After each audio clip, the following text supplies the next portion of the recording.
Sofinco vous présente le tour éco-rénovation en direct des régions.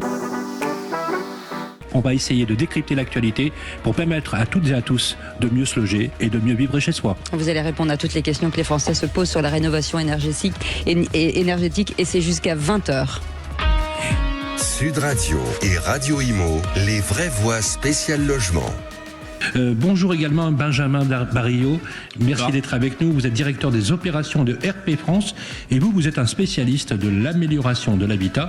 Vous êtes également directeur des opérations de Yellow, spécialisé dans le solaire. Tout à fait. Vous allez nous en parler tout à l'heure. Accompagné également de Laurent Permas, directeur éco-transition chez Sofinco. Bonsoir Laurent. Bonsoir Sylvain. Voilà, alors, qu'est-ce qui est le plus efficace en termes de travaux, Laurent? Introduction avec ce sondage IFOP incroyable que nous avons mené avec Sud Radio. Absolument. Donc la question, c'était justement posée aux Français. C'est le souhait de réaliser des travaux de rénovation énergétique et notamment prochainement. Donc ils sont 28% à vouloir s'engager prochainement en fait pour faire des travaux. Et puis la deuxième question, est-ce que vous vous sentez suffisamment informé pour que ces travaux soient réalisés dans de bonnes conditions, les impacts sur la consommation énergétique? Chiffre surprenant, 55%. Alors on peut le voir à moitié plein, moitié vide, le verre, mais c'est un Français sur deux, donc il y a encore un petit peu de boulot. Merci, effectivement, on a un vrai sujet autour de l'action des Français, puisque les Français, quand on leur pose la question, ils veulent rénover.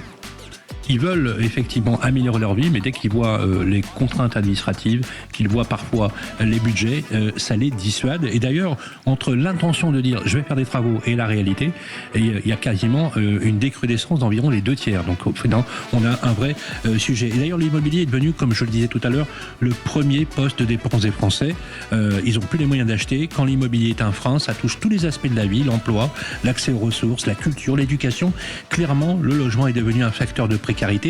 Ce qui rend la tâche difficile d'ailleurs aujourd'hui pour la rénovation énergétique, parce qu'il faut prioriser, parce qu'il faut être efficace. Comment expliquer simplement aux éditeurs comment faire des travaux et surtout les plus importants à effectuer? Benjamin Barillot, chez RP France, la rénovation, l'amélioration de l'habitat, c'est un sujet, mais entre le vouloir et le faire, il y a une vraie différence, et cette différence, elle est liée au portefeuille, pour être très clair.